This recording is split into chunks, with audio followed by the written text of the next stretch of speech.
All right, I know everybody is on the edge of their seats. The third and final challenger's coming up, Cabell Maddux from Danville, Virginia. So he's a recent graduate of Wesleyan University, in case there's any alums who want to vote for him out there.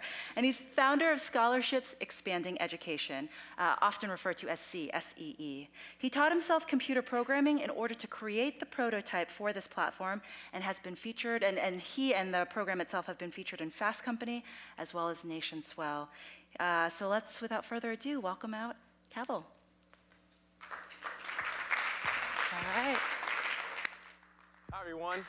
First of all, thank you so much, Emily, for that nice introduction.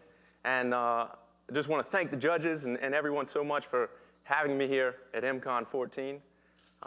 It was a little less than a year ago that I first started working on C at a friend's kitchen table in Brooklyn.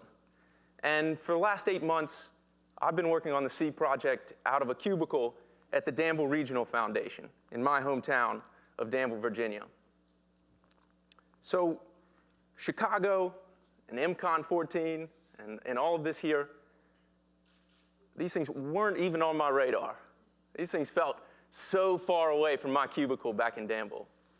So it's really refreshing for me to hear these awesome stories of innovation and social entrepreneurship and the future of philanthropy, things I've spent a lot of time thinking about over the last 8 months.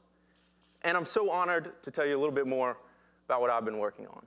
So again, my name is Cabell Maddux, and I'm founder of Scholarships Expanding Education, affectionately known as C. Our mission at C is to empower a new generation of philanthropists for education.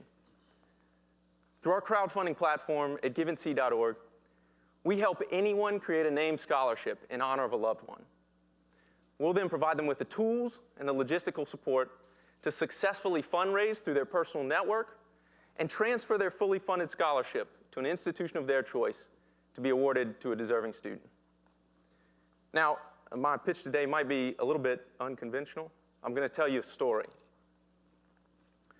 My hometown of Danville, Virginia is the quintessential small southern town.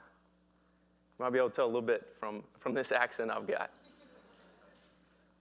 Ashley Jackson is a 25-year-old admissions counselor at Averitt University, a very small liberal arts college right there in Danville. About 2 years ago, Ashley's friend Blake Dalton passed away due to complications from epilepsy. He was 24 years old. Blake was a Danville native and an energetic and beloved morning radio DJ at a local country oldies station. So in early February, when Ashley heard about our scholarship creation platform, she decided to create the Blake Dalton Scholarship in memory of her friend Blake. She designated the scholarship for an Averitt University student. She recommended that it go to a communication studies major in honor of Blake. And she set her fundraising goal at $500. So Ashley started off the fundraising process with a $50 contribution to the Blake Dalton Scholarship. Barbara Seamster, the manager at the country oldie station where Blake worked before he passed, then contributed another $50. Ashley's mother contributed $25. Ashley's boyfriend contributed $10. For me, Ashley Jackson is fearless. This 25-year-old admissions counselor at a small college in a small town in Virginia has entered an arena that is now more than ever this club of elites. Between 2012 and 2013, fundraising for higher education increased $3 billion. And at the same time, alumni fundraising participation fell to 8.7%. Over 90% of college graduates aren't engaged by their current support options. I think there's value in empowering a broader base of supporters of quality education. The opportunity to create a named scholarship has traditionally been restricted to those that can bring a minimum of $30,000 to the table. Sometimes that minimum is $50,000 or even $100,000 minimum up front. Ashley Jackson just can't do that. But these restrictions aren't the fault of the institutions.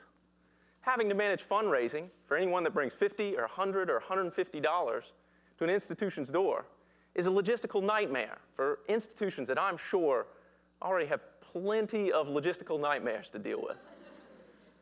But what we can do is we can externalize those logistical barriers. At C, we can say, this is what we're going to focus on. This is what we're going to be good at. We're going to be good at helping Ashley Jackson utilize her unique set of resources to provide meaningful support for education. We're going to help Ashley use the resources of time, of social media presence, and of a cause that's near and dear to her, honoring or remembering a loved one, to galvanize her small community, to support students in need.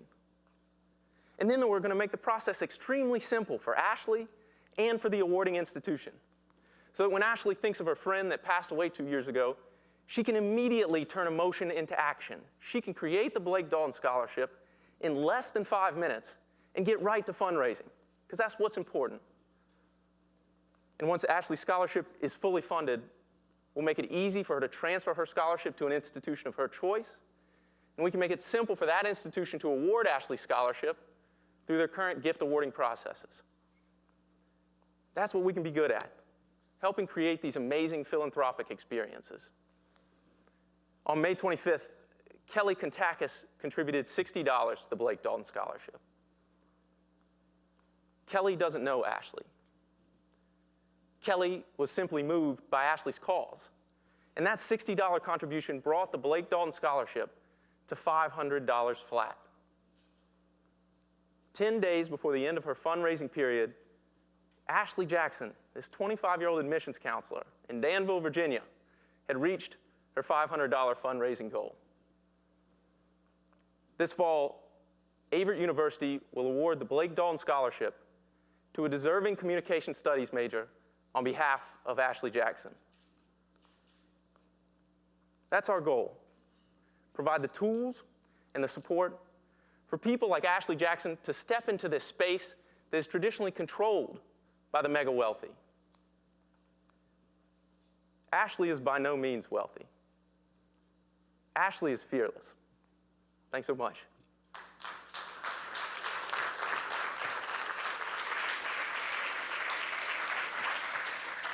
That was great.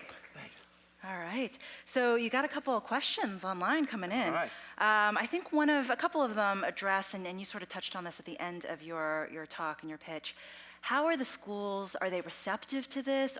Is it easy to give them the money to then translate to a recipient? How does that work? So they've been really receptive so far. We've gone everywhere from a small Fuqua school in Farmville, Virginia, which is K through 12 private school, has students on scholarship. Schools from that to we've given scholarships to like UNC Chapel Hill.